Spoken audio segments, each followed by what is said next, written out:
8 या 9 सवाल कितना भी अच्छा करते हैं और 3 से 4 सवाल छोड़ देते हैं तो 3 से 4 सवालों में आपको 0 नंबर मिलेंगे।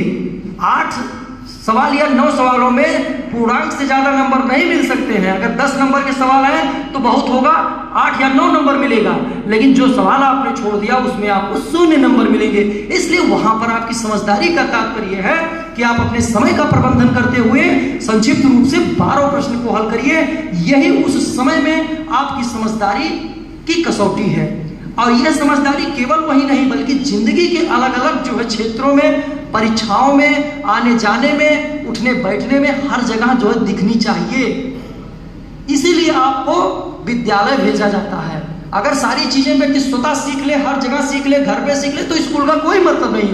क्योंकि आप यहाँ पे बैठे हैं, जैसे शांतपूर्वक शॉर्ट टर्म नोटिस पर आप लोगों का यह क्लास ऑर्गेनाइज किया गया, बहुत ही अच्छे तरीके से बैठे हुए हैं, तो ये भी जो है एक जरूरी मानक है आप लोगों के लिए और इसकी आवश्यकता आप लोग पूरी कर रहे हैं, शांतपूर्वक सुन रहे हैं। तो यही जो है आपकी जो है समझदारी है।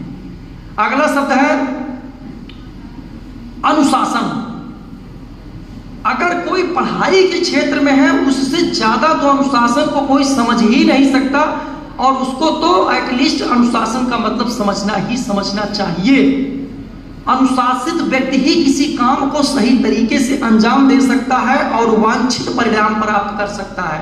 इसलिए अनुशासन का होना बहुत आवश्यक है। अब यह बताया जाए कि अनुशासन क्या है। अनुशासन व्यक्ति के व्यवहार आधारित वह गतिविधि या वह प्रवृत्ति है जिससे व्यक्ति जो है सही तरीके से सही समय पर नियमानुसार कोई काम करता है। जैसे आपको कहा जाए कि आपके लिए जो है स्कूल सुबह 9 बजे से जो है शुरू होते हैं, यानी कि 9 से 3 या 9 से 3:30 जो भी क्लास का समय है। अब पता चल रहा है कि आप लोग जो है आराम से जो है आ रहे हैं, 9:30 सवा 9 तक जो है प्रार्थना हो गया, ये क्लास चल गया, एक टॉपिक पढ़ा दिया गया, तो फिर कोई मतलब आपके लिए नहीं है। वहां आपके लिए अनुशासन का मतलब है कि आपके लिए अगर 9 बजे से क्लास है तो आप 10 से 15 मिनट पहले स्कूल में कम से कम एटलीस्ट पहुंच जाए। इसका दुष्परिणाम मैं आपको बताता हूं। अगर किसी क्लास में आप 10 से 15 मिनट लेट पहुंचते हैं और किसी टॉपिक पे लेक्चर प्रारंभ हो गया है, उसकी कुछ बातें बताई गई हैं, तो आप यकीन मानिए उसकी कोई बात आपको समझ में नहीं आएगी और पूरा दिन आपका खराब होगा। क्योंकि आप ये सोचेंगे चलो ठीक है, आज पहला क्लास तो गड़बड़ हो गया, फिर इसको क्या देखें, चलो निकल जाने दो। ऐसे ही होता है, सबके साथ होता है। कोई व्यक्ति कंप्यूटर माइंड नहीं है, कोई किसी के दिमाग में चिप नहीं लगा हुआ है। सब सामान्य ही मस्तिष्क के लोग हैं और मानवीय प्रवृत्तियां व्यक्ति के ऊपर हावी होती हैं। इसलिए समय का इज्जत करना सबको चाहिए।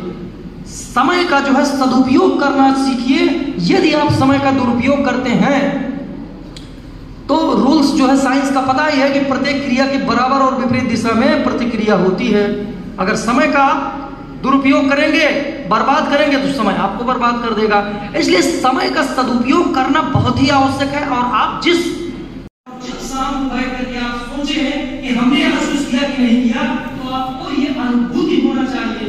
अनुभूति हमेशा आंतरिक होता है, अंतरात्मा से होता है। अगर आपको ये अनुभूति हो रही है कि हमने जो पढ़ाई किया है उसके प्रति हमारी एक समझदारी विकसित हुई है, तो आप मान सकते हैं कि आपने आज का कार्य ईमानदारी से किया है। इसलिए ईमानदारी का तात्पर्य केवल झूठ बोलना नहीं है, इसका एक शाब्दिक केवल अर्थ है, बल्कि इसका व्यापक अर्थ और जो आप लोगों के लिए है वो यही है। जो पाठ्यक्रम निर्धारित किए गए हैं उस पाठ्यक्रम का विधिवत ढंग से अध्ययन निर्धारित समय में करना। पढ़ाई कभी दिखावा की चीज नहीं है, इसीलिए पढ़ाई एकांत में की जाती है, क्योंकि उसे आपको महसूस करना है।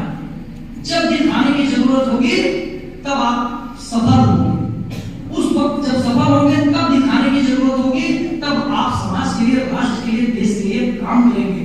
लेकिन अभी आपको समझने की, ज्ञान अर्जन की, अनुभव अर्जन की, व्यक्तित्व के विकास की, इन सभी क्षेत्रों में काम करना है। और इन सभी क्षेत्रों में काम करके ही जो है आप उस क्राइटेरिया, उस कसौटी पर खरे उतरेंगे जो कि परीक्षा नामक संस्थाएं आपसे अपेक्षा करती हैं।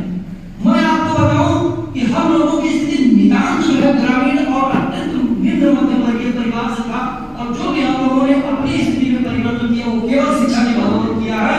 ये मैं आपको गारंटी देता हूं कि अगर आप आपको अपनी जिंदगी में आगे बढ़ना है तो शिक्षा ही सबसे सरल मार्ग है।